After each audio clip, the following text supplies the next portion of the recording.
আসসালামু আলাইকুম রহমতুল্লাহি ওয়া বারাকাতুহু। দেশ ও প্রবাসে যারা আমাদের ভিডিও দেখছেন তাদের আন্তরিক শুভেচ্ছা মোবারকবাদ জানাই। রমাদানুল মোবারক।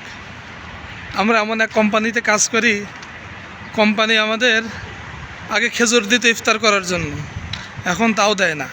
এই যে মসজিদে যে সিরিয়াল দিয়ে এই যে খ্যাপসা, রুটি, পানি, লাবান এসব নিয়ে আসতে হয়েছে। এমন এক কোম্পানিতে আমরা কাজ করি, মানে 3 পিসের বেশি খেজুর একদিন খেয়েছে, কিংবা খেজুর একদিন শেষ হয়ে গিয়েছে, পরের দিন থেকে আর ইফতারি দেওয়া বন্ধ করে দিয়েছে। সেই কারণে যার মতন মসজিদে যায়, যে ইফতারি নিয়ে আসে।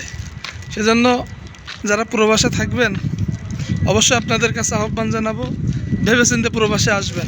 প্রবাস নামক জীবনটা খুব কষ্টের। আসলে সে কষ্ট আসলে বললে বোঝানো যাবে না।